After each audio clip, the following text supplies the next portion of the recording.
Good morning बच्चों, आप सब कैसे हैं। कल हम लोग पढ़े थे अम्ल के बारे में। किसके बारे में पढ़े थे हम लोग? कल अम्ल के बारे में पढ़े थे। आज जो है से हम लोग पढ़ेंगे किसके बारे में? क्षार के बारे में। किसके बारे में? क्षार के बारे में पढ़ेंगे। तो देखते हैं क्षार आखिर है क्या, है ना। हेडिंग में आपका क्या रहेगा? क्षार। इसको इंग्लिश में कहते हैं बेस। क्या कहते हैं? बेस कहते हैं। तो क्या आर्हेनियस एक वैज्ञानिक हैं? कौन? आर्हेनियस। आर्हेनियस जो है एक वैज्ञानिक है। उन्होंने क्षार की परिभाषा दिया था। आर्हेनियस एक वैज्ञानिक है जिन्होंने क्षार की परिभाषा दिया था। कहे थे कि वैसा पदार्थ जो जल में घुलकर OH आयन यानी OH माइनस आयन क्या करता है? प्रदान करता है। उसी को कहते हैं क्या? क्षार कहते हैं। क्या कहते हैं? क्षार कहते हैं। यानी वैसा पदार्थ जो जल में घुलकर OH माइनस आयन प्रदान करता है उसे क्या कहते हैं? क्षार कहते हैं। जैसे अगर इसका एग्जाम्पल देख लें, यानी KOOH, उसके बाद हम देख लेते हैं NaOH, या इसको कह सकते हैं कुछ NH4OH। आखिर इसका नाम है क्या? कोई बता सकते हैं इसका नाम क्या है? चलिए इसको देखते हैं नाम। इसको कहते हैं पोटेशियम हाइड्रोक्साइड, इसको कहते हैं सोडियम हाइड्रोक्साइड, इसको कहते हैं अमोनिया हाइड्रोक्साइड, है ना। इसको क्या कहेंगे? पोटेशियम हाइड्रोक्साइड, और इसको कहते हैं सोडियम हाइड्रोक्साइड, और इसको कहते हैं अमोनिया हाइड्रोक्साइड। अब इसका गुण के बारे में हम चर्चा करेंगे। गुण क्या है ना। इसका गुण जो है, यह स्वाद में क्या होता है? कड़वा होता है। यह स्वाद में क्या होता है? यह स्वाद में कड़वा होता है। कैसा होता है? यानी कड़वा होता है। यह जो है दूसरा, अगर इसको देखें तो यह जल में घुलकर OH माइनस आयन क्या करता है? देता है। OH आयन माइनस प्रदान करता है। तीसरा जो देखेंगे, तीसरा क्या है? तीसरा कि इसका यह लाल लिटमस पत्र को क्या करता है? नीला कर देता है। कैसा करता है? यह लाल लिटमस पत्र को कैसा करता है? नीला करता है। इसको शॉर्ट ट्रिक में हम कह सकते हैं छालनी। यानी छा से हो गया क्षार, ल से हो गया लाल, और नी से हो गया नीला। यानी क्षार जो है लाल लिटमस पत्र को नीला कर देता है। क्षार जो है से लाल लिटमस पत्र को क्या कर देता है? नीला कर देता है। इस चौथा अगर इसका गुण हम देखें तो इसका pH मान अगर देखें तो 7 से क्या होता है? अधिक होता है। 7 से क्या होता है? अधिक होता है। इसको हम पढ़ेंगे सूचक में। जब पढ़ेंगे ना तो जान जाएंगे कि 7 से कम रहता है तो क्या कहलाएगा, 7 से ज्यादा रहेगा तो क्या कहलाएगा, और 7 रहेगा तो क्या कहलाएगा, है ना। उस सब के बारे में पढ़ लेंगे हम। तो इसी में पढ़ना है आपको। क्या? सूचक पढ़ना है। यानी pH मान जो है, pH एक स्केल जो है, उसको में हम कोई भी पदार्थ को क्या करेंगे कि अम्ल, क्षार और लवण को हम अपने मुंह से चख कर क्या कर नहीं बता सकते हैं कि वह कैसा है। क्योंकि यह कोई ऐसा पदार्थ हम उठाएंगे और अचानक उसको हम खा सकते हैं, मुंह में चख सकते हैं नहीं, क्योंकि वह पदार्थ क्या हो सकता है? हमारे शरीर के अति नुकसान भी कर सकता है। नहीं, कोई जहर भी हो सकता है, तो हमें मृत्यु भी हो जाएगा। इसलिए हमको क्या करना है कि सबको पहचानने के लिए एक सूचक बनाया गया है। क्या बनाया गया है? सूचक बनाया गया है। उस सूचक के अनुसार जो है हम बता सकते हैं कि अम्ल है कि क्षार है कि लवण है। तो सूचक जो होता है, आपको सूचक क्या होता है? या किसी भी पदार्थ को या किसी भी दिए गए विलयन में अम्ल या क्षार को क्या करता है? गुण को दर्शाता है। या किसी भी दिए गए विलयन में क्या करता? अम्ल व क्षार के गुण को क्या करता है? दर्शाता है। इसका रंग या गंध जो होता है ना, इसका रंग या गंध अम्लीय या क्षारीय माध्यम से क्या होता है? वो बदल जाता है। अगर उसका रंग किस तरह का होता है उसके अनुसार जो है से उसका रंग बदल जाता है। तो उसको में हम पढ़ेंगे कैसा रंग रहेगा तो क्या कहलाएगा से। सूचक जो होता है से 2 प्रकार के होता है। एक होता है प्राकृतिक सूचक, जिसे हम क्या कह सकते हैं? कृत्रिम सूचक कह सकते हैं। एक होता है संश्लेषित, यानी संश्लेषित सूचक होता है जिसे हम कह सकते हैं मानव निर्मित सूचक।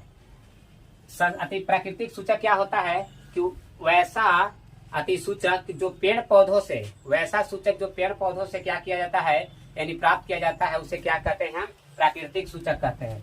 प्राकृतिक सूचक में जैसे आपको लिटमस हो जाएगा, लिटमस हो जाएगा, उसके बाद क्या हो सकता है, हल्दी हो सकता है ना, हल्दी हो सकता है। यह जो है से आपको क्या है प्राकृतिक सूचक है। अब उसके बाद देखा जाए तो क्या है आपको संश्लेषित, संश्लेषित, संश्लेषित सूचक जो है यानी वैसा सूचक जो मानव द्वारा लेबोरेटरी में तैयार किया जाता है, वैसा सूचक जो मानव द्वारा लेबोरेटरी है ना, लेबोरेटरी के द्वारा क्या किया जाता है, बनाया जाता है, उसे क्या कहते हैं संश्लेषित सूचक। इसका एग्जाम्पल अगर देखेंगे तो मेथिल ऑरेंज, क्या है मेथिल यानी मेथिल ऑरेंज कह सकते हैं, मेथिल ऑरेंज, या फिर कह सकते हैं नेफ्थलीन, नेफ्थलीन यानी नेफ्थलीन नहीं बल्कि फिनोलफिन कह सकते हैं। इसका नाम थोड़ा बहुत टेढ़ा है ना, फिनोफ्थलीन इसका नाम क्या है। यह जो है इसी के अनुसार जो है हम बता सकते हैं कौन क्या है अम्ल है, कौन क्षार है और कौन लवण है, इसी के माध्यम से बताया जाता है। अब जो है इसको हम क्या है कि आप लोग तो बता दिए, अब इसको हम लिख कर बताते हैं, यानी आप लोगों को क्या है देखना होगा कि क्या है आखिर से कैसा परिभाषा इसका है। उस सर ऊपरे बता दिए तो ऐसा मत सोचिएगा, हम आपको बोर्ड पर क्या करेंगे लिखेंगे बताएंगे और आप लोग भी उसको क्या कीजिएगा नोट कीजिएगा। तो देखते हैं सबसे पहले क्या है क्षार। क्षार क्या है, तो क्षार वैसा पदार्थ यानी वैसा पदार्थ जो जल में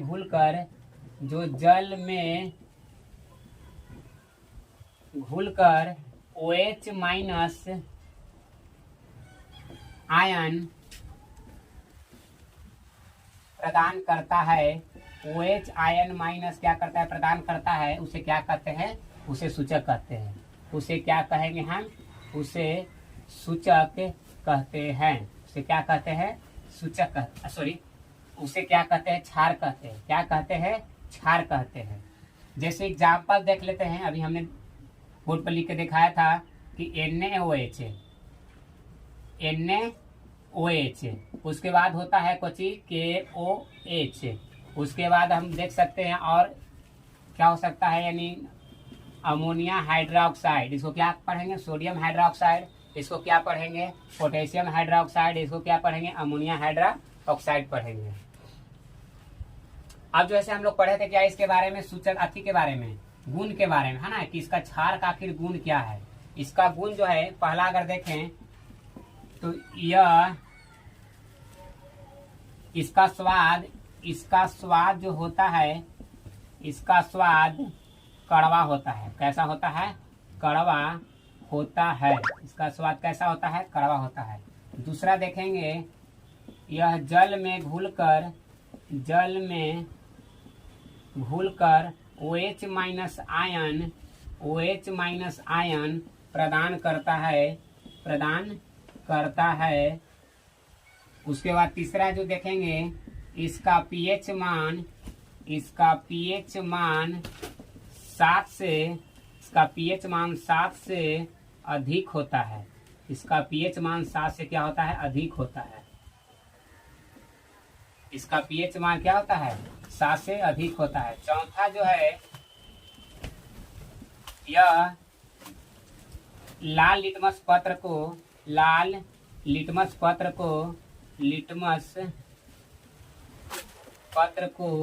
नीला कर देता है। कैसा कर देता है, नीला कर देता है।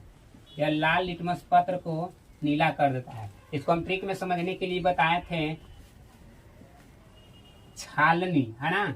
छालनी से आपको पता चलना चाहिए कि छ जो होता है, छा के मतलब होता है क्षार और ल के मतलब होता है क्या लाल, अनि के मतलब नीला, यानी क्षार जो है से लाल लिटमस पत्र को नीला कर देता है। और उसमें हम बताए थे अम्ल वाला में अनिल, क्या बताए थे हम, अनिल बताए थे। यानी अम्ल जो है नीला लिटमस पत्र को लाल कर देता है। अम्ल जो है नीला लिटमस पत्र को क्या कर देता है, लाल कर देता है ना। इसका गुण था, इसका क्या था, गुण था। इसके बाद हमने देखा था क्या सूचक के बारे में, है ना। किसके बारे में देखा था, सूचक के बारे में देखा था। चलिए देखते हैं सूचक, आखिर सूचक क्या है।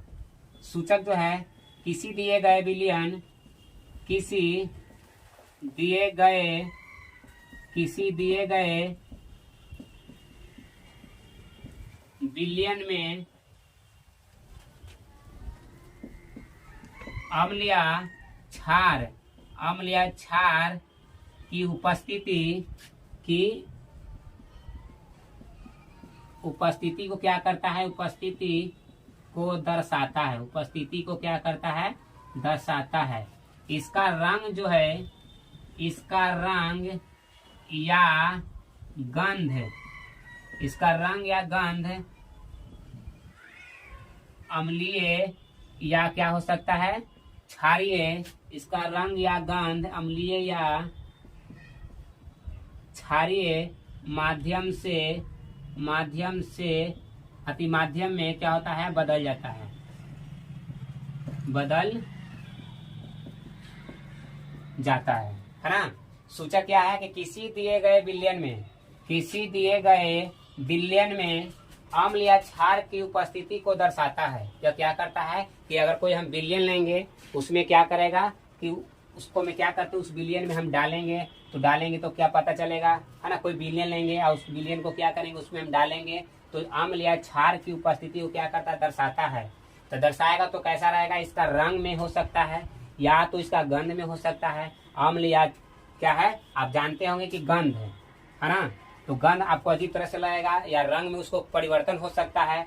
तो क्या करता है, यानी रंग या गंध माध्यम से क्षारीय माध्यम में क्या हो जाता है? बदल जाता है।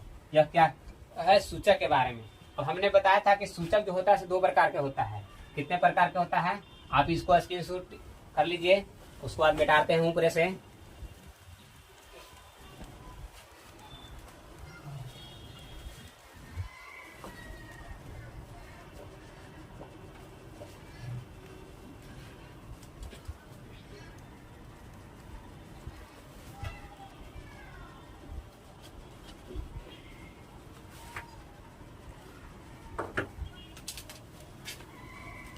चलिए देखते हैं।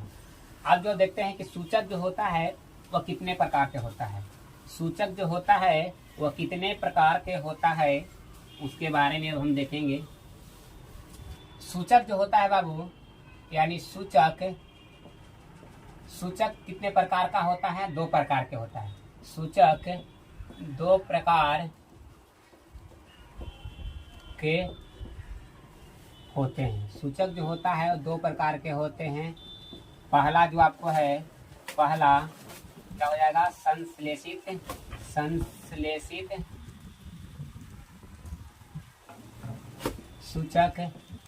सूचक या इसको हम कह सकते हैं मानव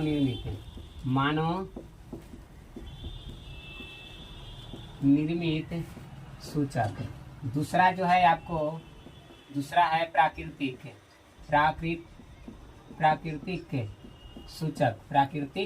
सूचक। इसको हम कौन सा नाम कह सकते हैं? प्राकृतिक सूचक को, यानी कृत्रिम कह सकते हैं। क्या कह सकते हैं?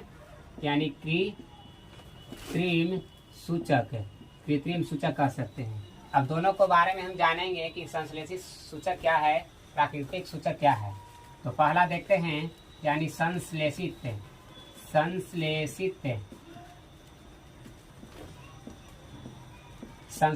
यानी वैसा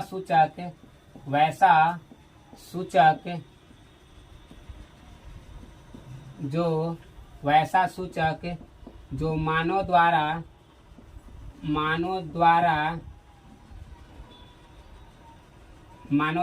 प्रयोगशाला में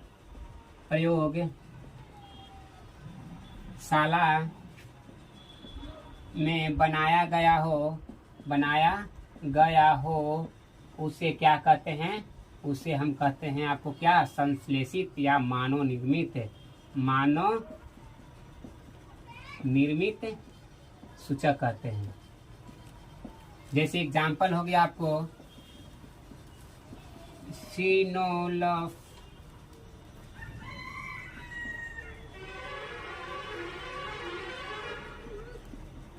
फिनोल्फिनीट। और उसके बाद हम देख सकते हैं कुछ मेथिल, यानी मेथिल ऑरेंज। यह जो होता है, यह क्या होता है? क्षार। अगर मान लिया जाए कि चलती है, सबसे पहले हम ये लेते हैं, यह जो है अगर यहाँ पर कोई पदार्थ आपको दिया हुआ है क्षार, क्या दिया हुआ है, क्षार दिया हुआ है ना, तो क्षार दिया हुआ रहेगा तो उसका रंग जो रहेगा, आप आखिर को क्षार रहेगा तो उसका कोई पति रहेगा, है ना, तो इसका जो रंग रहेगा क्षार में कैसा रहेगा, गुलाबी रहेगा। कैसा रहेगा, गुलाबी रहेगा। या उस फिर अगर मान लें कि अम्ल में रहेगा, अगर यह क्या रहेगा, अम्ल में रहेगा, अम्ल में रहेगा तो इसमें कोई परिवर्तन नहीं होगा, कोई परिवर्तन, यानी इसका कोई रंग नहीं रहेगा। अगर अम्ल में डालेंगे तो इसका कोई परिवर्तन होवे नहीं करेगा, कोई परिवर्तन नहीं होगा।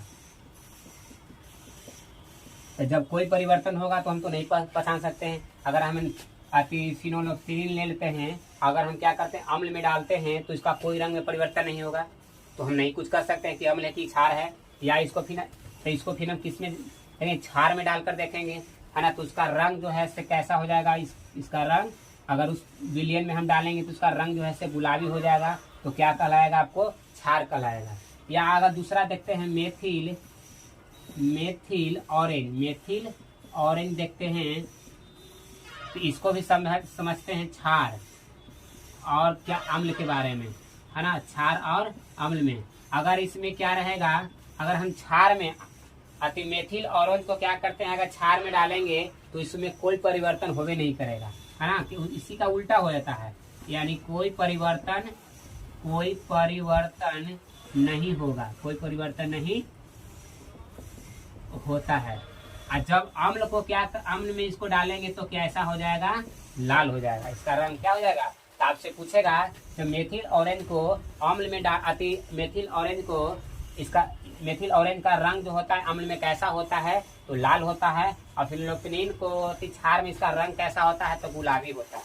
अगर इसमें पूछे अम्ल में कैसा होता है, तो कोई रंग नहीं होता, यानी कोई परिवर्तन है, जैसा ही है वैसा ही यह रह जाता है। उसके बाद हम सेकंड देखेंगे। सेकंड आपको क्या है, प्राकृतिक सूचक। किस सूचक के बारे में, प्राकृतिक सूचक के बारे में देखेंगे। तो प्राकृतिक सूचक क्या है, यानी वैसा सूचक जो क्या किया जाता है, पेड़ पौधों से प्राप्त किया जाता है, यानी वैसा सूचक जो पेड़ पौधों से प्राप्त किया जाता है उसे क्या कहते हैं हम, यानी प्राकृतिक सूचक या कृत्रिम सूचक कहते हैं। तो इसको मिटा देते हैं, स्क्रीनशॉट कर लीजिए। अब आपको लिए इतना मेहनत करते हैं, हमारे वीडियो को सब्सक्राइब कीजिए, लाइक कीजिए और शेयर जरूर कीजिए। चलिए देखते हैं।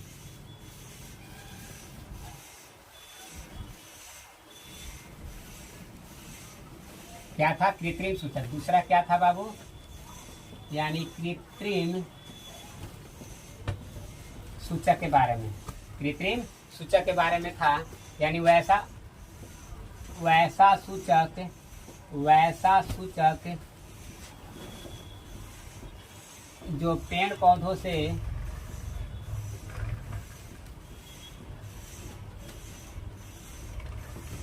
प्राप्त किया जाता है, जो पेड़ पौधों से प्राप्त किया जाता है उसे क्या कहते हैं, कृत्रिम सूचक कहते हैं। कौन सा सूचक कहेंगे हम, कृत्रिम सूचक कहते हैं। जैसे एग्जाम्पल इसको अगर देखते हैं, इसका एग्जाम्पल आपको पता होना चाहिए कि लिटमस भी है, तो क्या है, एक प्रकार के हैं पेड़ पौधे से प्राप्त होने वाला एक पदार्थ है, लिटमस ले लेते हैं। या इसके बाद दूसरा अगर हम लिखें तो क्या, दूसरा क्या हो सकता है, आप देखे होंगे घरों में हल्दी देखे होंगे ना, उसको में भी देखिएगा, अगर चूना उना मिलाइएगा तो क्या उसका रंग जो है से लाल हो जाता है ना।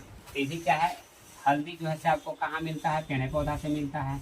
अभी दोनों को समझेंगे हम कि अगर यह अम्ल में रहेगा और क्षार में रहेगा तो इसका क्या परिवर्तन हो सकता है। यह अगर अम्ल रहेगा और यह क्या रहेगा, क्षार रहेगा, तो इसको में हम परिवर्तन अगर देखेंगे तो इसका फिर रंग में परिवर्तन क्या हो सकता है देखेंगे। अगर हम लिटमस पत्र को अम्ल में डालेंगे तो आपको पता है, अभी हमने बताया था कि लिटमस पत्र जो रहेगा अम्ल रहेगा तो कैसा कर देगा, यानी लाल कर देगा, यानी क्षार में रहेगा तो कैसा कर देगा, नील। अभी हम पढ़े थे ना अनील, क्या पढ़े थे, अनील। और अब इसको बाद क्या पढ़े थे हम, छालनी, है ना, क्या पढ़ते हैं, छालनी। कि जैसे क्या करते हैं कि अम्ल को क्या करते हैं कि अम्ल को नीला लिटमस पत्र पर हम क्या करते हैं, डालते हैं, एकरा में डालते हैं, तो क्या करता है, यानी नीला लाल कर देता है। कैसा करता है? लाल कर देता है। उसके बाद हम देखेंगे यह इसका हल्दी में रंग आखिर परिवर्तन कैसा हो जाएगा। तो आपको पता है कि हल्दी में रंग जैसे अम्ल में डालेंगे तो उसका रंग जो हो जाएगा से पीला होगा। उसका रंग कैसा होगा? पीला। और उसके बाद क्षार में जाएगा तो आपको हम अभी बताएं क्या हो जाएगा? लाल हो जाएगा। क्या हो जाएगा? लाल हो जाएगा। ये था सूचक के बारे में, है ना। उसके बाद देखते हैं एक आपको पढ़ना है एकरा में गंधीय सूचक है। क्या पढ़ना है? गंधीय, यानी गंधीय सूचक के बारे में पढ़ना है। यानी जिस सूचक की गंध अम्लीय या क्षारीय में बदल जाता है ना। जिस सूचक का गंध अम्लीय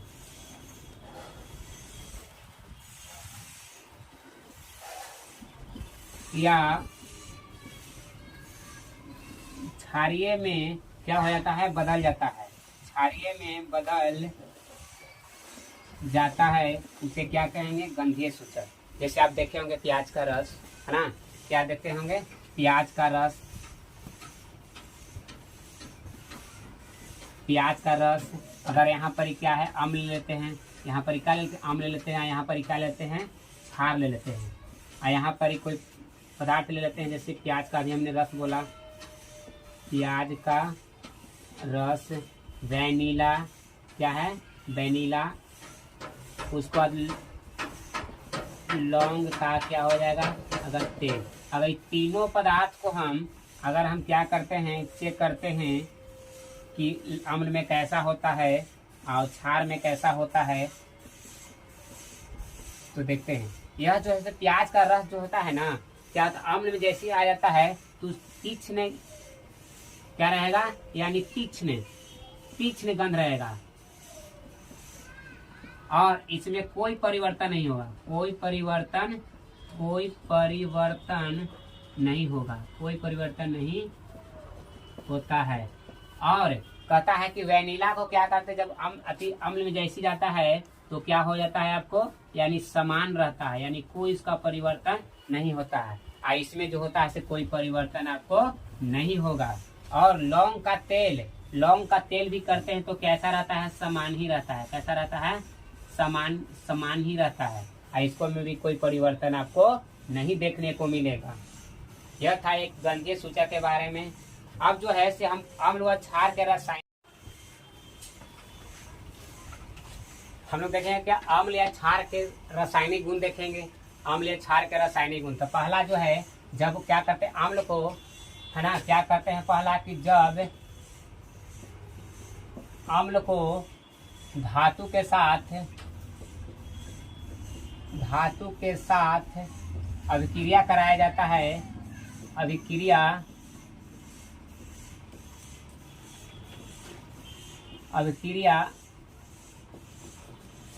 कराया जाता है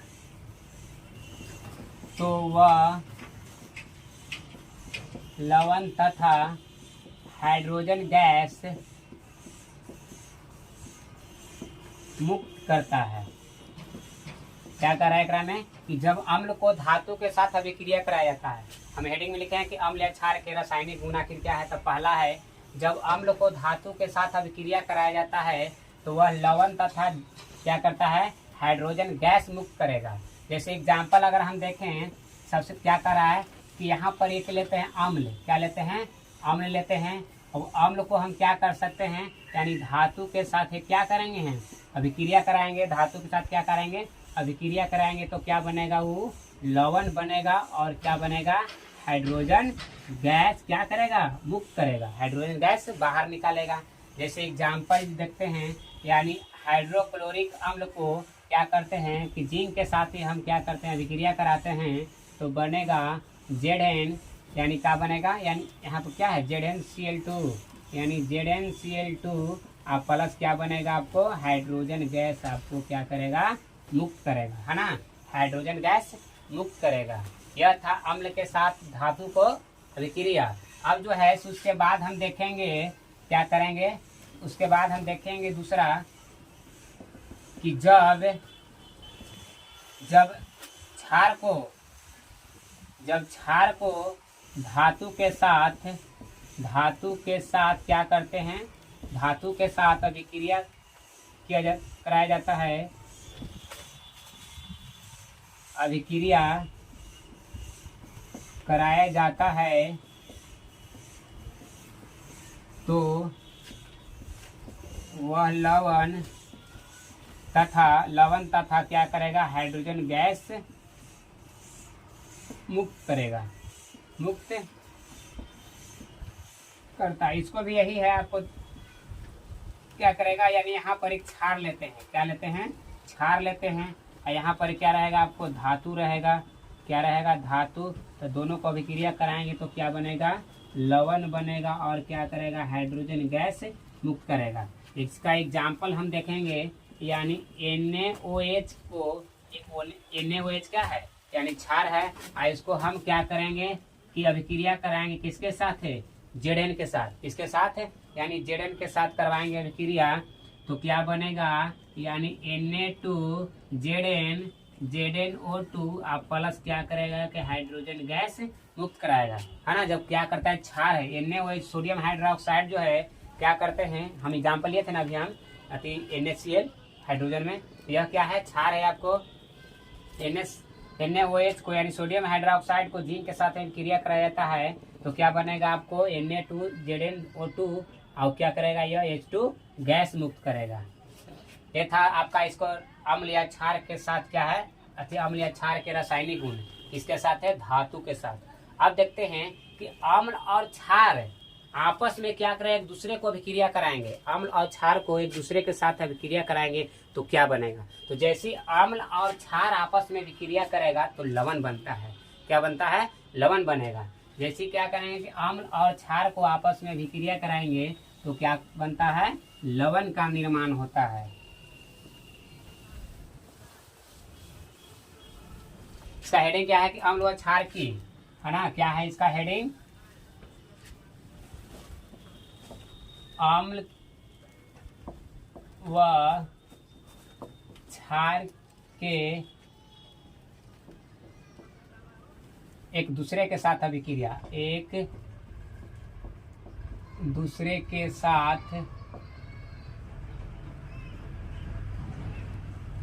अभिक्रिया। तो हमने अभी बताया कि जब अम्ल और क्षार को आपस में अभिक्रिया कराते हैं, रिएक्शन करवाते हैं, तो क्या बनाएगा, यानी उदास क्या लवण का निर्माण करता है, किसका निर्माण करता है, यानी लवण का निर्माण करता है। इसके देखते हैं, पता है कि जब अम्ल व क्षार को एक दूसरे के साथ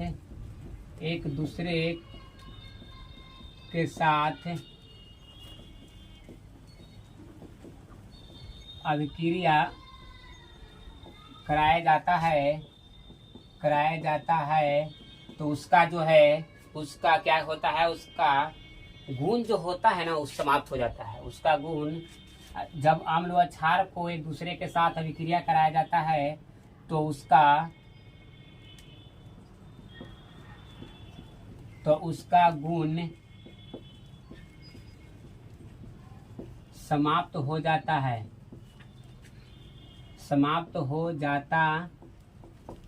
है और लवण का निर्माण हो जाता है ना।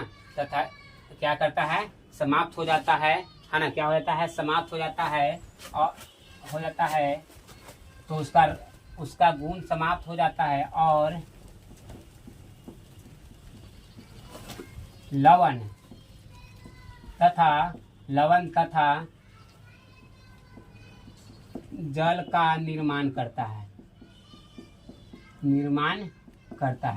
क्या कर रहा है कि जब अम्ल व क्षार को एक दूसरे के साथ अभिक्रिया कराया जाता है तो उसका गुण समाप्त हो जाता है और लवण तथा जल का निर्माण करता है ना। जैसे क्या करता है कि दोनों को अभिक्रिया कराया जाता है, क्या करता है कि यानी यहाँ पर एक लेते हैं, मान लिया कि अम्ल, यहाँ पर लेते हैं क्या, यहाँ क्षार लेते हैं, दोनों को क्या करते हैं, अभिक्रिया कराते हैं, तो यहाँ बनेगा क्या आपको, यानी लवण रहेगा, यहाँ पर आपको क्या रहेगा, यानी H2O निकलेगा। वाटर क्या होगा, इसको अलग होगा, जैसे आपको हाइड्रोक्लोरिक अम्ल लेते हैं HCl, अब आपको यहाँ पर एक ले लेते हैं कुछ, अभी हमने लिखा था NaOH। अब दोनों को हम क्या करेंगे, अब क्रिया कराएंगे तो NaCl बनेगा। क्या बनेगा, यानी NaCl बनेगा और क्या है यहाँ पर H2O बाहर निकलेगा। तो क्या बनेगा NaCl और प्लस क्या होगा H2O बाहर निकलेगा। ये था जब अम्ल और क्षार को आपस में विक्रिया कराएंगे तो क्या होगा, यानी लवण और जल का निर्माण होता है। लवण और जल का निर्माण होता है।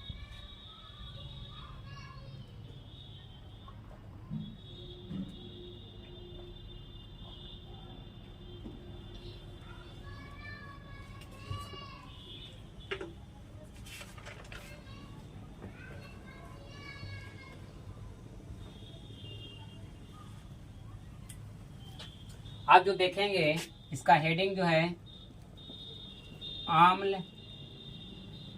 अम्ल व क्षारक, अम्ल या क्षार, अम्ल या क्षार के प्रबलता,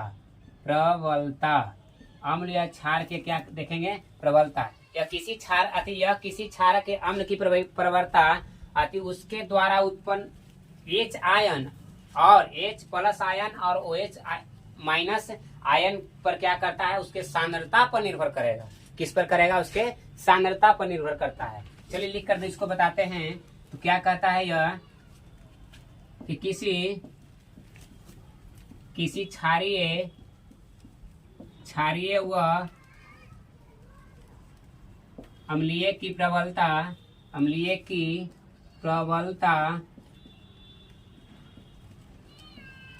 उसके द्वारा उत्पन्न H प्लस आयन या OH minus ion, OH plus ion की सांद्रता है ना, क्या सांद्रता पर क्या करेगा, आपको निर्भर करता है। क्या करता है, उसके सांद्रता पर निर्भर करेगा, है ना, कि वो अम्लीय है या क्षारीय है। उसको कैसे निर्भर करेगा, H आयन और तथा क्या करेगा, OH माइनस आयन की उसके सांद्रता पर निर्भर करेगा। प्रश्न में डालते हैं।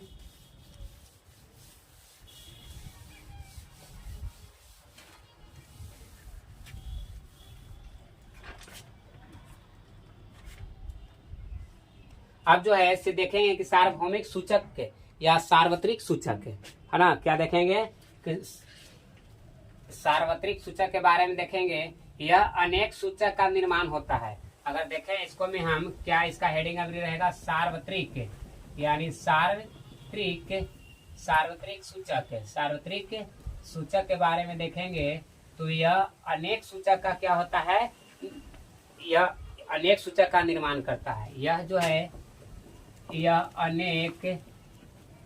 अनेक सूचक का क्या करता है, निर्माण करता है। यह अनेक सूचक का निर्माण करता है ना। यह कैसा करेगा, यह सूचक किसी विलयन में, यह सूचक जो है किसी विलयन में H प्लस आयन की विभिन्न सांद्रता उसका रंगों में क्या करेगा, प्रदर्शित करेगा। यह आयन जो है, यह आयन H प्लस आयन या OH minus ion, OH minus ion की विभिन्न सांद्रता, आयन के विभिन्न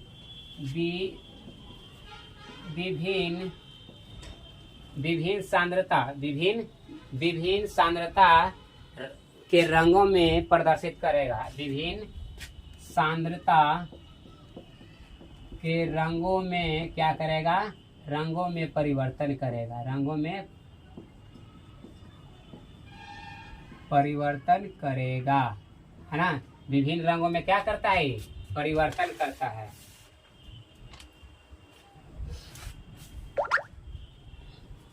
अब इसको देखते हैं कि आखिर सार्वत्रिक सूचक आखिर क्या है। सार्वत्रिक सूचक जो है क्या है, अब यहाँ से हम एक ये सूचक के हम दर्शा रहे हैं कि यहाँ आपको अगर रहेगा क्या, यानी 1 से, है ना, 1 रहेगा, यहाँ पर ही 1 लेते, 0 रहेगा 1, यहाँ पर आपको 2, यहाँ पर आपको 3, यहाँ पर आपको 4, उसके बाद 5, उसके बाद 6, उसके बाद 7, उसके बाद हो जाएगा कितना 8, उसके बाद हो जाएगा कितना यानी 9, उसके बाद 10, 11, 12, उसके बाद हो जाएगा कितना 13 और उसके बाद हो जाएगा 14।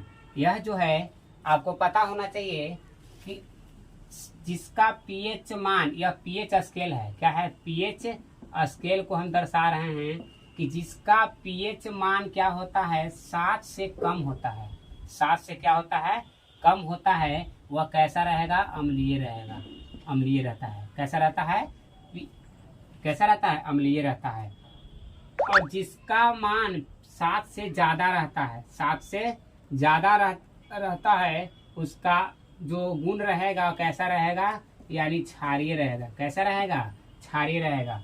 और जिसका अगर पीएच मान 7 रहा, जिसका अगर पीएच मान क्या रहा 7 रहा, तो वह क्या कहलाएगा आपको उदासीनी यानी न्यूट्रल हो जाएगा, है ना, उदासीनी उसका गुण हो जाएगा, उदासीनी यानी उदासीन रहेगा। कैसा रहेगा उदासीन रहेगा यानी न्यूट्रल रहेगा, है ना, यानी इसका कोई परिवर्तन नहीं होगा। इसको समझ गया ना, इसका कोई परिवर्तन होगा नहीं होगा।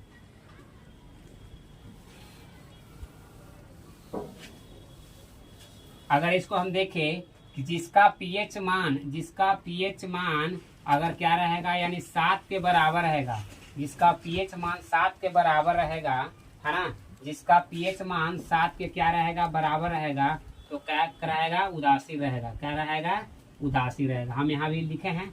और जिसका पीएच मान, है ना, जिसका पीएच मान अगर 7 से क्या रहेगा कम रहेगा, 7 से क्या रहेगा कम रहेगा, तो क्या कहलाएगा वो अम्लीय कहलाएगा। क्या कहलाएगा अम्लीय कहलाएगा।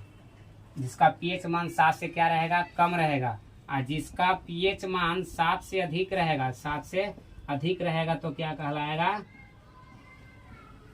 क्षारीय कहलाएगा। 7 से क्या रहेगा अधिक रहेगा तो क्या कहलाएगा वो क्षारीय कहलाएगा।